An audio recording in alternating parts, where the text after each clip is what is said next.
I feel like now the UK is like a third world country in disguise. That's my personal opinion, in the sense that like when my grandparents' generation came on the Windrush, the UK was like the golden place to be, the place of dreams. And, you know, obviously now, I don't think that that's the case anymore. I think, you know, in the UK, if you've got a dream or if you're ambitious, eventually, whether it's the tax man or whether it's some sort of regulation, that's gonna curb that ambition. Whereas like the Middle East, Africa, like you can thrive with these dreams, you know? So, and that's not like me saying I hate the UK. Like I always loved the UK. Like I was born there, raised there. I go back like at least once a year. But at the same time, I think, you know, that things have changed. I think if you ask most diasporas that live in the West, they would have a similar opinion to this young man that you just heard speaking at the beginning of the video. I myself am someone that have left the West and moved to Africa to start a new life. And in this video, we're going to discuss who that works out best for. Because for some of you, it will be the greatest wealth generating decision you'll ever make in your life. If you like the sound of that, stay tuned. For those of you that don't know, my name is TJ, and I like to talk about the betterment of Africa on this channel. One of the reasons is because I have moved to Africa to start a new life, and I've been confronted with the question, why is Africa not reaching its greatest potential? I think everybody knows that Africa has huge potential, and I want to be here to be part of someone that builds that potential to where it could be. Being of Nigerian and British descent, I grew up mostly in the UK, and I'd been feeling for a long time that there is a decline happening in the West. Whether it be politics, economic management, population, there are all sorts of reasons why this might be the case. 28,000 millionaires have left the UK in the last 5 years. Where are they going and why? A lot of people feel like the UK is in decline because with a high Asian population now, high taxes, high regulations, basically you're paying more but getting less. More people are saying, well, why should we have to pay more in taxes and cost of living when there are options out there that in many cases are safer, cheaper, or lower taxes, or all of the above? But I think beyond that, there is a feeling about the political environment. Where are they going? The UAE is a big one, Australia, certain parts of the US like Florida, Portugal too, any European country that has like a special tax exemption. Canada has seen an increase in wealthy people leaving, that is for sure, and there's various reasons for that. Again, it comes down partially to politics and the sense that taxes are going up and Canada's in decline and the health service is not good when I speak to Canadian clients. So this creator is called Lamide. She was a high flyer working in the banking industry in the UK, and she moved to Dubai, and she's also made content about living in South Africa as well, exploring the idea of other places where you can live maybe a more nomadic life, still earn money via the internet, via the tools and the education that you've acquired, while still living a great lifestyle outside of the UK. Notice that the gentleman she was talking to said many people are moving to the UAE, and that was the first option that came in his head. BlackRock, right, have just bought £1.4 billion worth of UK homes. Lloyds Bank want to build a portfolio of 50,000 homes by 2030. That's public information. What we're seeing right now is massive institutions buying up all of our homes across the UK, right? We're not going to live in a society where you can own your own home. You will just rent. We'll become a society of renters. And that will probably happen over the next 15, 20 years. This is probably one of the last buying cycles you can have. So this is the kind of sentiment that you'll hear from Gary's Economics, which has now become super popular. And one of the reasons that channel is so popular is because it's speaking to a deep truth that many people in the UK understand, which is that you are getting less bang for your buck. And maybe your parents' generation didn't have this struggle. I happen to know that my grandfather bought his house with 1 year's worth of his salary. Now, the question is does someone in that kind of same economic position today buy the home of their dreams? First of all, why would you be in the UK and run your company from the UK? It's just dumb. People don't realize that in this global economy, if you're not competitive, you die. And the UK is not just uncompetitive on taxes and attracting capital into the country and attracting entrepreneurs. It used to be, but it's not any longer. It doesn't compete on lifestyle. He brings up an interesting point. is the UK actually competitive, right? Do people see UK as the land of opportunity, as the place where there's growth and there's a beautiful lifestyle and there's a lot going for it? I'm not so sure people think that way about the UK anymore. There's not necessarily a feeling of abundant potential everywhere. So the question is, where is there a feeling of abundant potential? For some people, that's going to be the UAE. Unfortunately, I cannot say that Africa is the place for the best lifestyle right now. But you can have a very nice lifestyle if you have money. But if you don't have money, the deal I'm putting on the table is that there is the opportunity and potential to actually make the kind of money that you dream of. The bar to entry to many things is much lower. And that is really expressed clearly in this video. So if you guys are wondering what $240,000 would get you here in Paje, Zanzibar, Tanzania, let me give you guys a tour of this 3-bedroom villa right here. So this is the entrance area, and you do have yourself, of course, a nice pool. Most of the owners of these villas, they rather would use it for Airbnb because a lot of tourists demand for this unit. And of course, I'm going to be staying here. Let me show you what the inside looks like.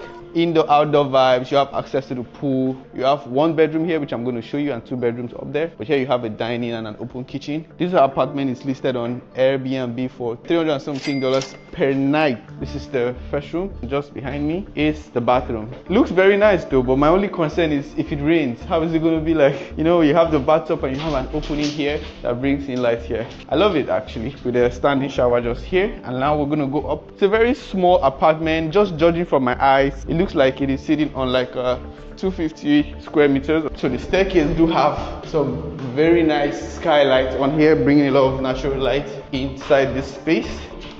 So this is the 3rd bedroom here. That's what the bedroom looks like.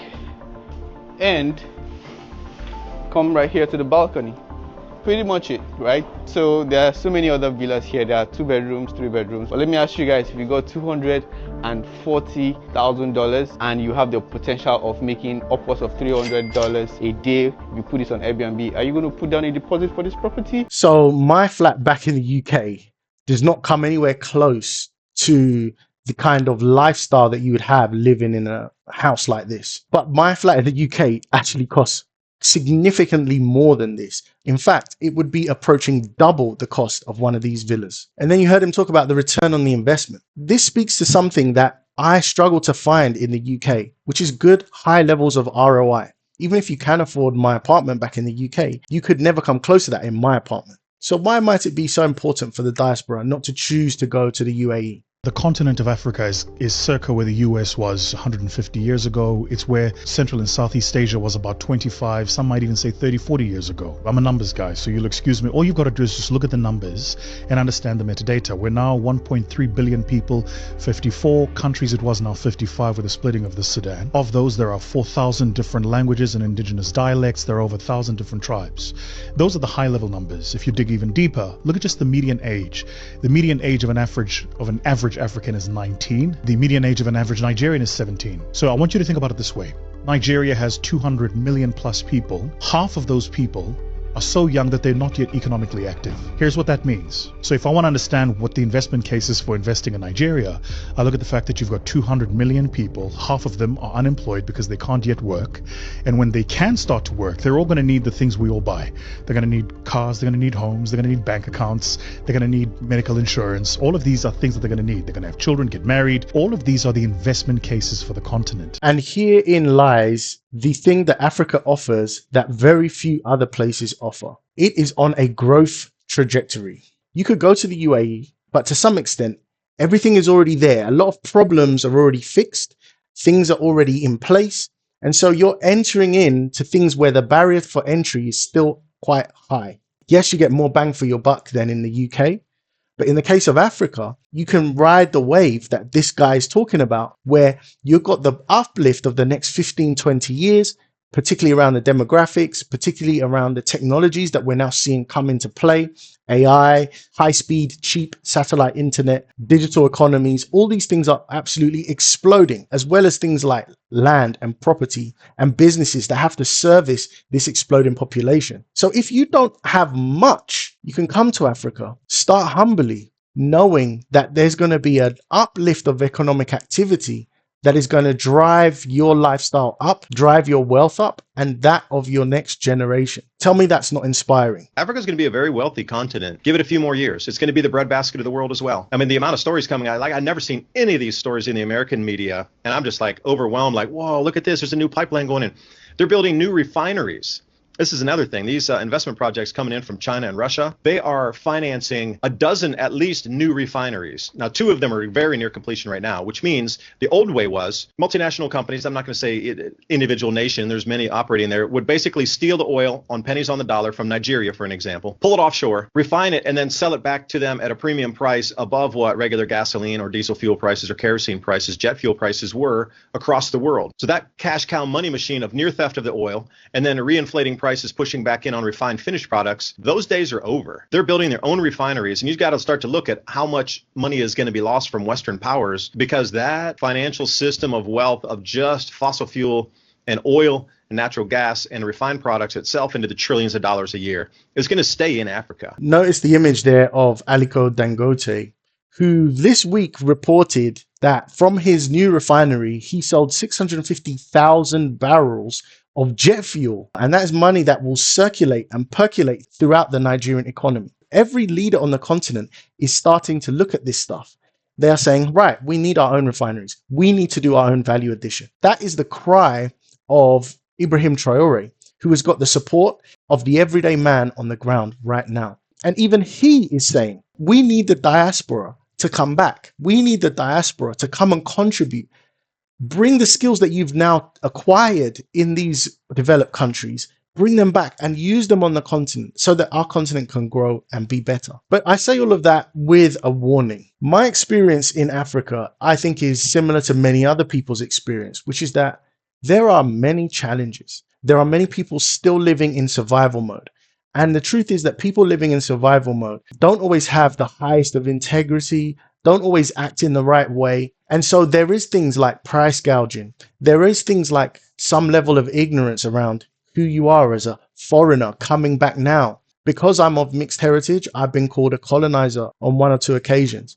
I've been cheated, I've been scammed, I've lost money. If you're not ready to deal with some of those issues for the greater good of the future and what you can build, maybe it is better if you go to the UAE. This journey is not going to be for everybody. Even like the cost of living, like I've lived in London my whole life, and this is the first time where I'm just like, yo, London's a madness. It's crazy. It's like, just in terms of the quality of life, I travel, and I'm fortunate to be able to travel to that different parts of the world, and you're like, yo, people in Africa are living better than people in London, you know, like, and it's like obvious now, you know, like you're going to like places like Tanzania and it's like, people are eating good. Yeah. They're able to be in touch with nature. One of the things I think I've regained by being back on the continent is a better sense of community. This is one of the most enriching things that I think is underestimated about being in a place like Africa. Not to mention, there's nothing like getting some naturally grown fruits and vegetables where you might even know the person that's grown the food. I tell you, the quality of the fruits and vegetables here and the natural things produced,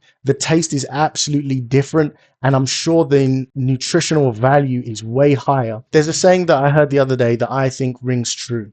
And the saying was, what you are not changing is what you're choosing. If you're a diaspora in the West and you're complaining and you're frustrated and you're upset with the system or of what you see happening around you, the decline of what you're seeing in your everyday life from one generation to another, if you stay, that's what you're choosing. If you decide not to change something, then you're choosing it. I'm personally motivated by the idea of being here on the continent and being able to look at my kids and say, I've decided to make the choice to come and try to do something for the continent, to try and rebuild and edify and improve and be a contributor to the betterment of the continent. This continent's been beaten and battered for so many years. And maybe it's not everybody's fight, but I'm glad I participated in it. If you've got an opinion about anything I've said in this video, please feel free to put it down in the comments. But if you haven't got anything to say, would it be too much for me to ask you to write motherland in the comments? It just lets me know you've watched the video to the end, you're supporting my channel, you like what I'm doing, and you want me to keep going. Thanks so much for watching, and I'll catch you in the next video. Peace.